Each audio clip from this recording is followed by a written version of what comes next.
It's time now for Countywide, a special presentation of Yavapai Broadcasting News. Join Paul David and Kyle Benedict as they talk with our community's leaders, newsmakers, and people in the know. You'll hear about the hot topics that affect all our lives in Yavapai County. And now here's today's Countywide.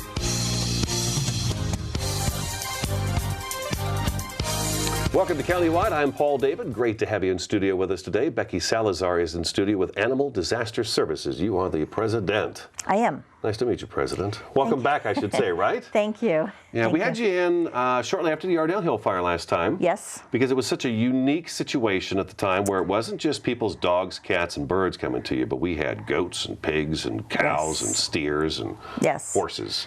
And that's not really unusual, you know, in this county. Yavapai County. No. So we had her back today. I told you Denny Folk was in studio last week, and he brought your name up. I thought we should get Becky back in to see how things are going with Animal Disaster Services and kind of talk about that. So let's start with that. What is Animal Disaster Services? Refresh our memories. Okay, Animal Disaster Services is a group of community volunteers. We do work under the authority of Denny, the Office of Emergency Management. He's the one that calls us out whenever there's an evacuation of a neighborhood for any reason, fire, flood, or whatever.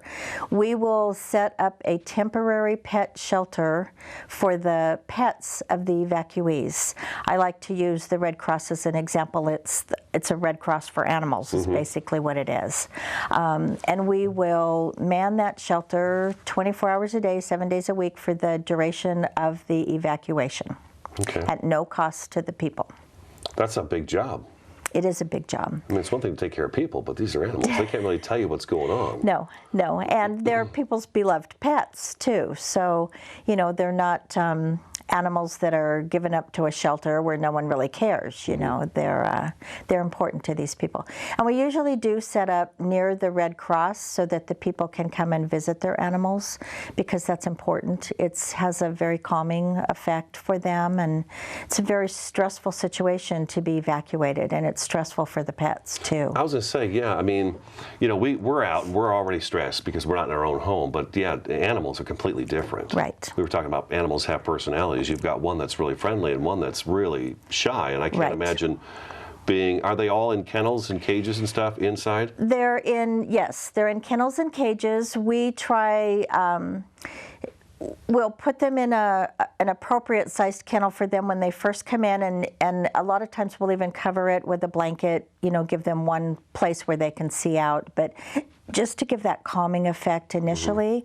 And then as time goes on, we try to set up exercise pens and bigger kennels for the bigger dogs, kind of like the size you would see maybe for the Humane Society, you know, that kind of thing. A little more space, yeah, we usually get donations. And then we'll ask for a lot of our community stores, Lowe's and Home Depot, that kind of place, they'll bring us fencing and set up something outside so that we can have a huge area where we can go out and exercise them just one at a time, but we take them off the leash and let them just roam and lay under a tree if they want, and that kind of thing. Well, that's nice. And then, of course, the person who was evacuated, if they're staying at the Red Cross shelter, which is, as you mentioned, close by, I imagine they're in there all the time. They can Some come, of them are probably there a lot. Yes, they come.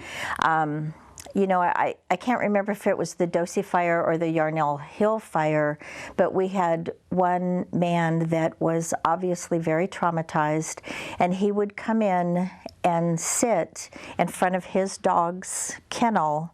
He would sit there for hours. Wouldn't talk, just sit and stare at his dog. They didn't necessarily go for a walk. He would just sit by that dog for hours at a time. I'm here for you, you're here for me. We're okay. We're okay. We're okay. We're alive. Yep. How many volunteers do you have? We have about 95 volunteers. You know, whenever there's a fire, of course, we get a lot of people who volunteer. We don't take walk-in volunteers, so they can't participate just right on the spot because there's training. Okay, if there's evacuation taking place and you're set up, I can't walk up and say, hey, I'm here to help you, Becky. What can I do? Okay. No. Okay. But we will take you in and train you so that for the next time you'll know what to do and how to properly care for these stressed out animals. And I think that's the important part, because the animals are stressed too. It's a different situation than if you were to go to their house as a pet sitter. You know, when they're at home with their own toys and familiar grounds, they're a different animal than when you've got them in a shelter like that with, you know, a bunch of other dogs and that they don't recognize. Yeah. And the cats too. We separate the dogs and the cats, and anything else, birds get a separate spot too. But what kind of training do you have to go through? We do really all kinds of different training, from, you know, just basic how to get them out of a kennel if they're frightened, or how to put them in if they're frightened.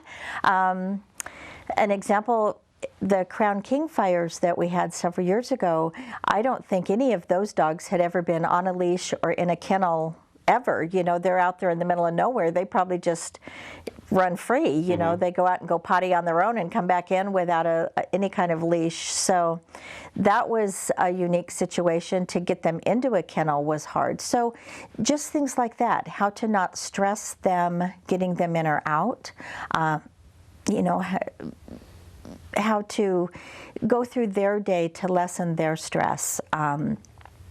Things that will help, like I mentioned, covering them with a blanket. If we've got some barkers, you know, if there's a barking dog because they're upset about the dog next to them, then we move them or we cover them. But those kinds of things that you don't think about necessarily with your own pets.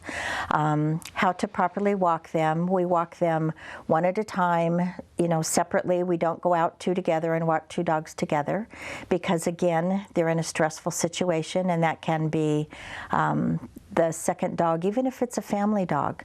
Sometimes something will set them off, and you know, they're just not in their normal surroundings. Makes sense. So those kinds of things, you know, how to feed, things to watch for, how to give medicine, you know, because we could get animals in that are on meds on a regular basis.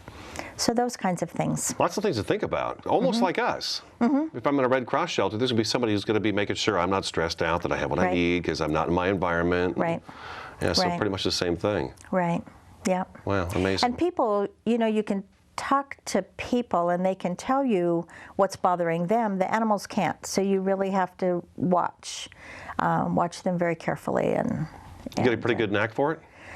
I think most of the people that volunteer do. You know, they're all animal people, animal lovers. So, but you know, not all of us have birds. So we do training on how to care for birds. We've done reptile training. We've not had any snakes or lizards or anything come in, but we need to be prepared in case we do. Yeah. We've had rabbits and... What's the oddest animal you've had? We had a fish in a pickle jar. That was before my time. Okay. And we babysat I believe it was a hamster. Hamster, rabbit, birds, at both the Dosey and Yarnell Hill fires. So we had a big variety. You know, you said fish in a pickle jar. I think that kind of might demonstrate just how fast that person was trying to get out of the house, perhaps. Yes. I'm sure that fish probably didn't live in a pickle jar all the time. Probably not. Yes. You need to evacuate. You've got 5 minutes to get out of here. Right. Right. And they Fish wanted goes in it a pickle secure. jar. Yes, exactly. That is so Yes. funny. We've had people who carry in cats, which is scary because, you know, cats don't like being out, and so we're much more comfortable if they come in a carrier, but you know, it just shows that they've just grabbed them and run. So when we come back, we're going to talk about some preparedness stuff, okay? Okay, good. Okay, Becky Salazar is in studio today. Animal Disaster Services is who she's with. She's the president. Phone number 928-925-7990 or animaldisasterservices.com. This is Countywide. We'll be back in just a couple minutes.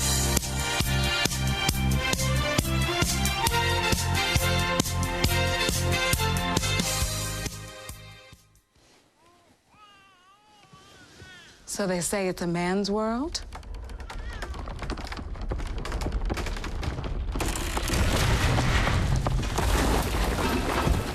Well, I don't see anybody's name on it. While they were out doing their thing, we slowly changed all that.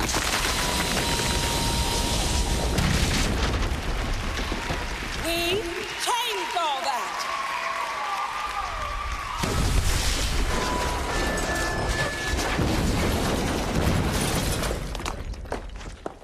Today, women can do anything men can do. And there's one thing we're even better at.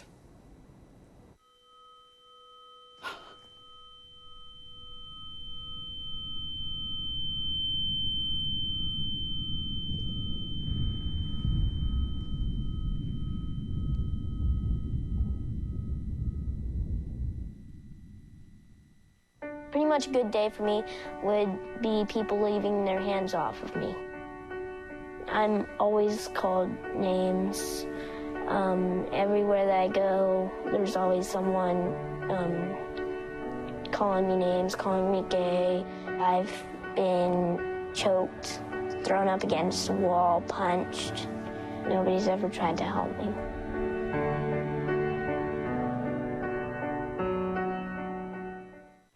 Did you know kids who play outdoors have healthier lungs? Totally. Did you know that boys that play with dolls make better husbands? My son has lots of dolls. But did you know terry cloth diapers breathe better? I did. It's totally true. Oh, yeah. Did you guys know statistically friendly kids have more friends? Yeah. That's obvious. Did you know most people think they're using the right car seat for their kid, but they're not? Parents who really know it all know for sure that their child is in the right seat. Visit safercar.gov/the-right-seat to make sure your child is protected.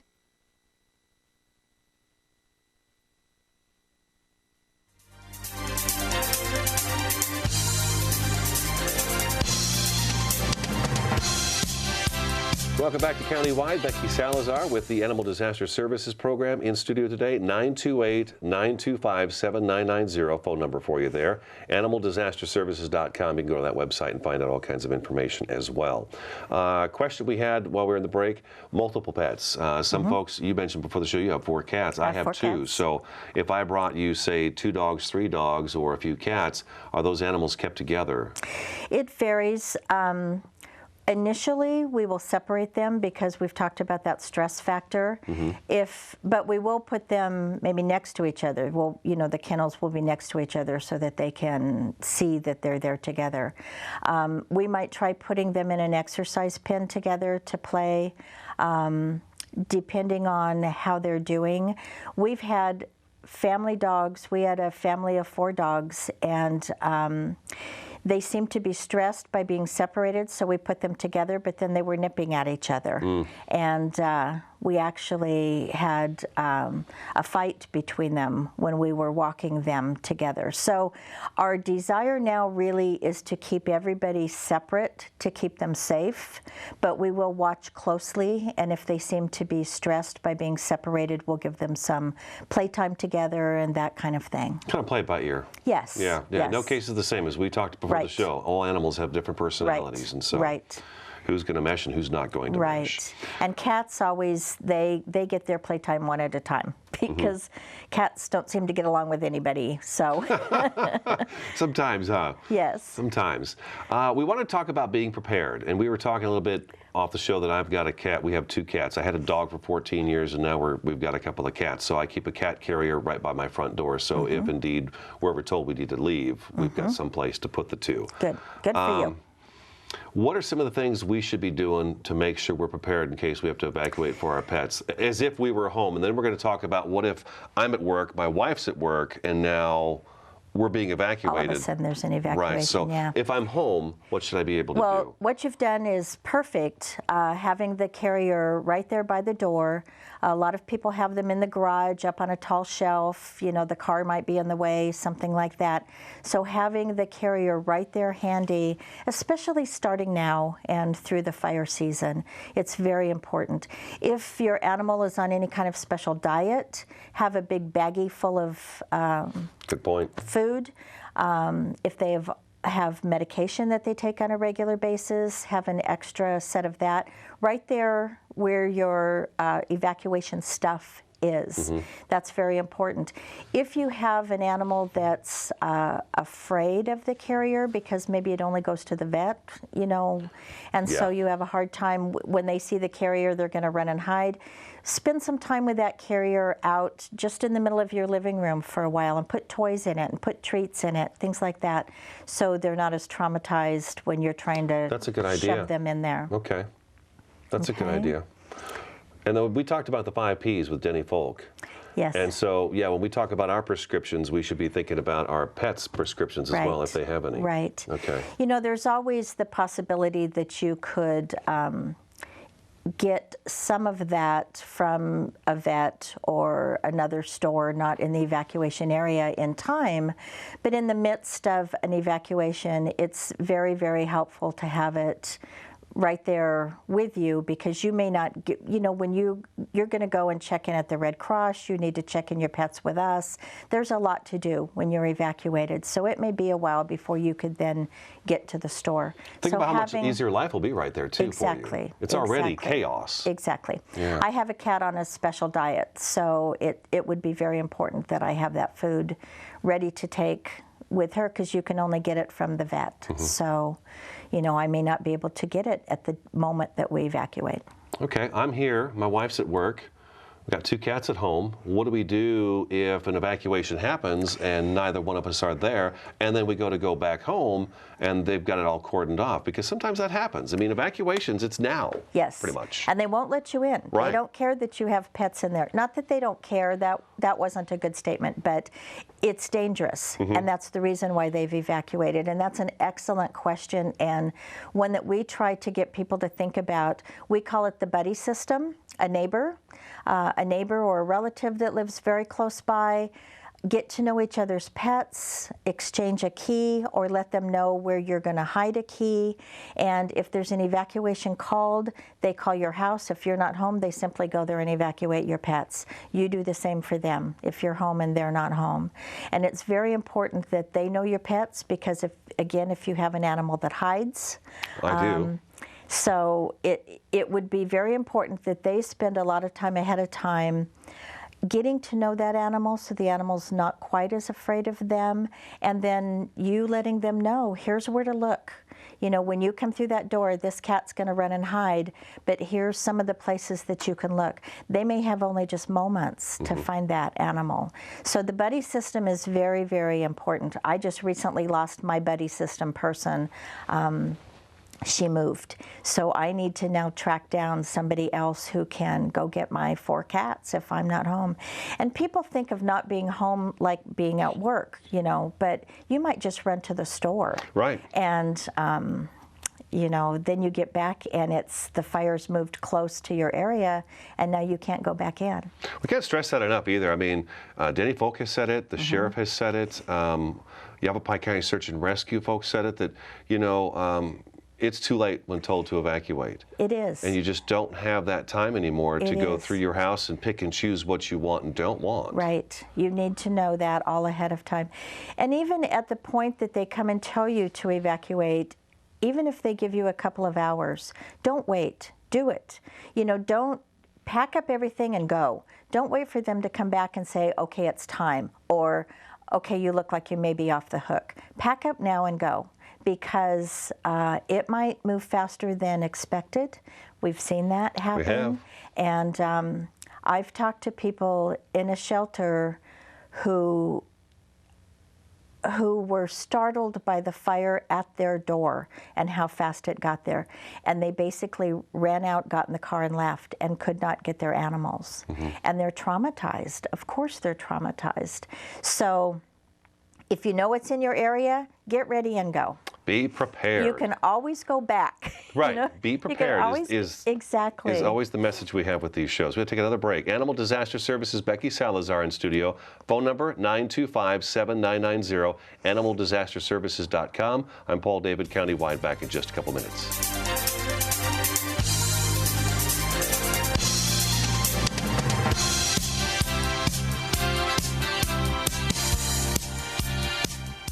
You're doing great. We're gonna try this again, okay? Okay. Wheels, pedals, handlebar, brakes. Sit up straight, keep your weight in the center, keep your eyes on the road, hands on the grips, button the seat. If we feel ourselves falling, what do? Just keep pedaling. Good girl. Now remember, it's all about balance and steering. Steer with your hands, steer with your body. Steer into the corners and you stay out of trouble. And the bell's your buddy, so go ahead and ding that. All right, you ready? Here we go. Pedal, honey, pedal. There you go, you're a bike rider. Most parenting is hard to do in just 2 minutes. But 2 minutes twice a day making sure they brush is easier, and it could help save them from a lifetime of tooth pain. The inherent right to work is one of the elemental privileges of a free people, endowed as our nation is with abundant physical resources, and inspired as it should be to make those resources and opportunities available for the enjoyment of all, we approach re-employment with the real hope of finding a better answer than we have now. Donate to Goodwill, where your donations help fund job placement and training for people in your community.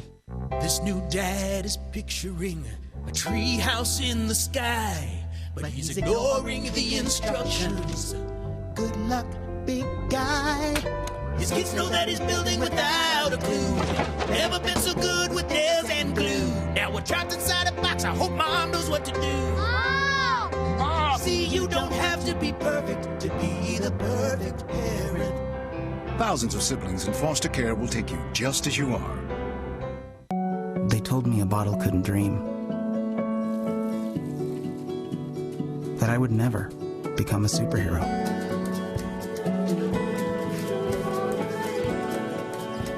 But I learned how to fly. Just to come back in a new disguise. And be the hero that I've always wanted to be.